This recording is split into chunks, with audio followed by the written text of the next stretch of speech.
В этом видео я упаковываю танк в пакет, делаю посадки и указываю направление движения. Ой, господи! Привет! Меня зовут Даша, и я недавно поняла, что я очень люблю строить диорамы. Диорама – это полноценное произведение искусства, и со своим смыслом, и композицией, и стилем, и, конечно же, исполнением. И сегодня я вам покажу, как я сделала вот эту диораму со стреляющим танком Т-34. А вы на канале Dasha Models, и сегодня мы строим диораму. Основным действующим персонажем моей диорамы станет танк Т-34-85 в 72 масштабе. Именно 72 масштаб идеально подходит для диорам, так как одновременно он достаточно мелкий, чтобы на одной сцене уместить несколько моделей, и при этом на нем можно показать интересные детали. Сборка модели у меня не вызвала сложностей. Эта модель собирается без клея, просто на защелках. Просто щелк-щелк, и вся модель готова, буквально за пару часов. И единственная проблема – это обработка дефектов литья. Эта модель у звезды уже пожилая, и заметны следы износа пресс-форм, и это сказывается на качестве литья. А еще отдельное испытание – это собрать гусеницы. Они должны сгибаться по шаблону, но всегда с ними бывают какие-то проблемы, так что суперклей мне здесь очень пригодился. И вот мой маленький, но вполне боевой танк у меня получился. Пошли его окрашивать. А начну окраску я по традиции с грунтовки. Я использую серый грунт от фирмы АМО, и он мне не очень нравится, в отличие от их продуктов в баллончике. Это досанкционные запасы, так что нужно их использовать. А благо, что у меня появилась отечественная замена этого продукта. А купить все необходимое для диорам можно в магазине «Модельная лавка». Тут огромный выбор товаров для моделиста, от моделей красок до инструмента, постоянные скидки и кэшбэк за отзывы о покупках, а также бесплатная доставка при заказе от 3000 рублей. А по моему промокоду у вас будет скидка аж в 500 рублей на свой первый заказ. Промокод и ссылочка на магазин будет в описании к видео. А пока опыта в постройке диорам у меня очень мало. Это только моя 5-я полноценная работа.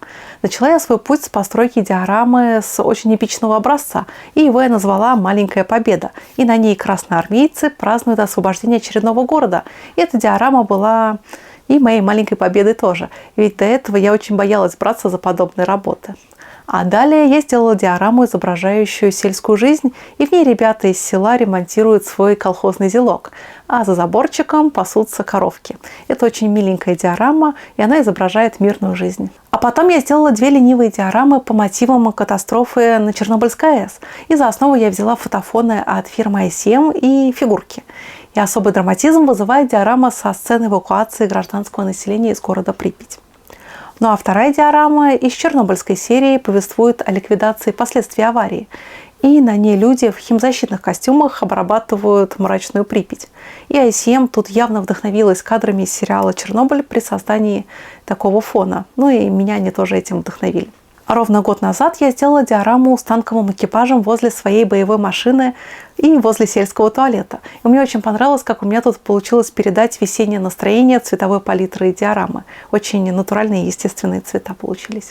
Ну и крайняя моя работа в области диорамостроения – это стала картина, изображающая русских геологов из будущего возле своей рабочей машины. Это «Шагающий Урал». Почему именно эта работа не вызвала бурного интереса со стороны публики, я не очень понимаю, хотя очень диорама получилась и фактурной, и даже эпичной. А еще я очень давно строила вот такую 3D-диораму, и на ней изображена самоходка Су-152, которая прорывается сквозь клубы дыма в наступление. Эта бронемашина буквально врывается из стены на свое боевое задание. Это была проба пера, так что мне надо будет как-нибудь попробовать повторить что-то подобное на канал. А пока грунтовка сохнет, я начну изготавливать растительность. И доминирующим растением диорамы будет береза. И я и решила ее изготовить из проволоки. И такой рецепт давно существует в арсенале моделистов, но я применю его впервые. Идея в том, чтобы плетеная проволока имитировала ствол, а исходящие от ее основания жгута проволочки – веточки. Я откусываю лишнее при помощи бокорезов. А далее я текстурной пастой обмазываю ствол, чтобы придать ему характерную форму.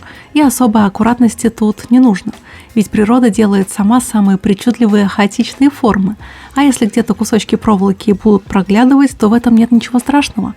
Иногда на стволах присутствуют подобные паттерны. И даю я высохнуть текстурной пасте, наверное, часов 12. И настало время озеленить березу. Время, в которое происходит сюжет диорамы, это поздняя весна. То есть на березе должна уже быть листва. Наношу я ее при помощи флока.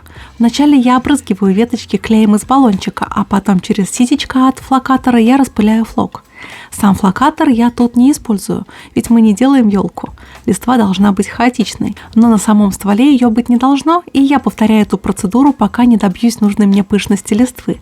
А степень пышности – это субъективное понятие, и все на усмотрение автора. А теперь я сделаю основу диорамы, и она будет сделана из рамочки для фотографии из IKEA. Землю я сделаю из текстурной пасты двух типов. Первый слой будет сделан из текстурной пасты без фактуры. Наношу ее старым ножом. Я хочу сделать рельеф, небольшую горочку, с которой будет съезжать танк. И чтобы не расходовать текстурную пасту для такой операции, я как заполнитель возьму пенопласт от упаковки. И поверх него я нанесу текстурную пасту. А пальчиком я сформирую рельеф, как я считаю нужным, и работаю я почти как скульптор. А поверх основного слоя, после того, как он высох, я нанесу пасту с текстурой от фирмы Life Effect. И приобрести ее можно в любом маркетплейсе. У нее очень хорошая зернистость, такая, что получается почти что настоящая земля. А заранее я сделала такие как бы саночки из кусочков ледника от моделей, и при помощи такого нехитрого инструмента я сформирую дорожную колею, так чтобы дорога спускалась с горки за границы диорамы. И главное правило диорамного искусства – все происходящее не должно быть в строгой геометрии с основой работы. То есть танки, дороги, здания не должны быть параллельной или перпендикулярной основе. И таким образом создается иллюзия вырванного пространства из реальности. А теперь я посажу свою березу на диораму, прям как настоящее дерево. Я прикопаю ее и замурую в основание. А пока моя основа сохнет, я продолжу работать над моделью танка Т-34. Вы же помните, что я его загрунтовала. Так вот, грунт высох, и я могу начать малярные работы над ним. Начну я с нанесения затенений черным цветом от фирмы Gemscale. И делаю я это прежде всего, чтобы избежать непрокрасов. То есть, чтобы потом, когда я смотрела на танк после нанесения основного цвета, я не видела просветов грунта. А такое часто бывает. А теперь я нанесу основной цвет. Это будет советский зеленый, который я взяла из набора красок для окраски танков Красной Армии от фирмы Gemscale. Поскольку это 72-й масштаб, то я немножко похимичу с цветом. Сделаю его немножко и светлее, и ярче, чтобы вы смотрели на диораму и взглядом именно опускались на танк. И поработаю кисточками. Мне надо окрасить гусеницы и резиновые бандажи опорных катков. И для этих целей я использую два черных цвета от разных производителей. Гусеницы я окрашу черным от Звезды, а катки оттенком резиновый черный от ICM. И при таком сочетании цветов ходовая часть получается очень натуральной. А также кисточкой я окрашу запасные траки, шансовый инструмент и трос. Время смывки, или же, как ее иногда называют, проливки. Этот прием нужен для придания модели большего объема и натуральности. Темная масляная краска, сильно разведенная white спиритом, отлично затекает в углубление модели и не взаимодействует с основным слоем краски. И таким образом и выделяется рельеф модели. Технология нанесения проливки выглядит так. Вначале я смачиваю модель white спиритом, а потом нанесу смывку. Даю ей немножко подсохнуть минут 20 и удаляю излишки кисточкой, слегка смоченной в white спирите, оставляя проливку только в углублениях. Наношу декали, и на этой модели они очень харизматичные, надпись «Вперед на Берлин». Я их просто смачиваю в воде и переношу на башню танка. Бумажный слой размягчается в воде, и он высвобождает надпись. И ее с помощью ватной палочки или же зубочистки я перевожу на модель. А приемом масляной точки я сделаю зеленый цвет танка более интересным. Я нанесу масло точками на модель. Причем на верхней поверхности я делаю точки более светлым оттенком, а на нижних более темным. Использую масло зеленых, коричневых и серых оттенков. И растушевываю их кисточкой, слегка смоченной в white спирите. А пока я работаю над диорамой, я очень хочу вам порекомендовать подписаться на мои другие социальные сети. Например, на группу ВК, где можно узнать все новости о моем пути в моделизме и выставить свою работу на всеобщее обсуждение. В Дзене каждый день выходят видео и статьи о моделизме и истории техники. Например, совсем недавно я там опубликовала статью о танках Т-72, которые использует российская армия в данный момент. История очень запутанная, так что статья получилась интересная. А чтобы не запутаться во всем моем контенте, подписывайтесь на мой телеграм-канал, все ссылочки будут в описании. Окрашу фару маркером цвета алюминий от фирмы Gemscale. Фара на этой модели дана пластиковой деталью и изображена она весьма условно. А финальный штрих работы над моделью танка Т-34 – это сухая кисть. Я светло-зеленым оттенком пройдусь по выступающим частям боевой машины и тем самым придам выступающим частям большего контраста и большего рельефа модели. Металлическим цветом я выделю рельеф на траках, чтобы они выглядели более железными. И вот мой Т-34 готов, и теперь его можно думать, как лучше бы разместить его на диораме. И я не хочу, чтобы часть траков танка висела в воздухе, а поскольку на стендовых моделях, как правило, редко встречается рабочая подвеска, то мне надо именно под танк подобрать грунт. И я наношу свежий слой текстурной пасты, упаковываю танк в пакет, чтобы не испачкать его, и вдавливаю модель в свежий слой грунта. Делаю такой танковый отпечаток. Финальный рельеф диорамы высох, и теперь я могу начать окрашивать грунт. И для этих целей я использую темперные краски.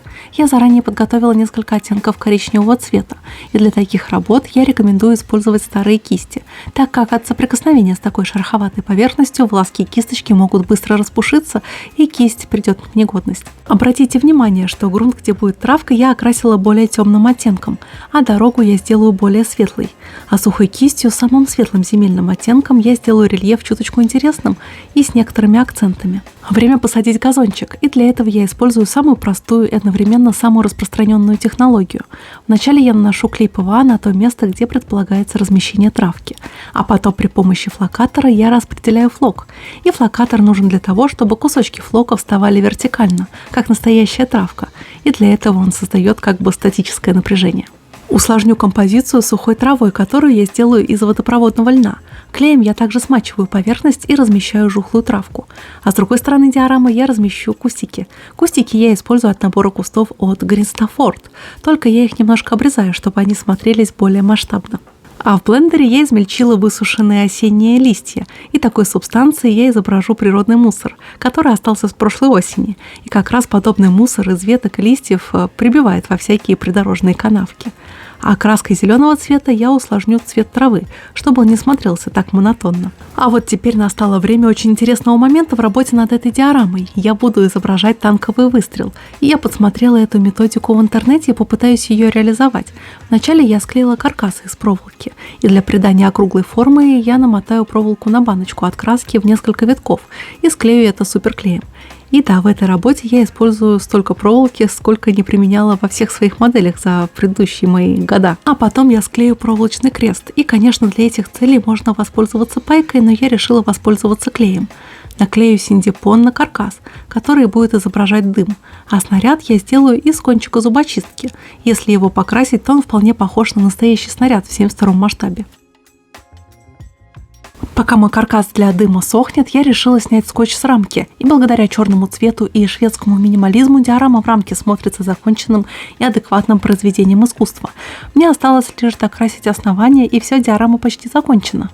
Примеряю дым на пушке, и вроде бы смотрится вполне похоже, как считаете. А из аэрографа я окрашу дым в желто-красный цвет с темными краями, как будто бы это настоящий огонь. И осталась последняя деталь – лужи. Я использую специальную акриловую жидкость для этой имитации, и вроде бы после нанесения получилась вполне правдоподобная жидкость луж. И вот такая диорама у меня получилась. Надеюсь, мне удалось вас вдохновить на постройку своей диорамы. А если у вас уже есть опыт в этом виде искусства, то очень жду от вас конструктивной критики.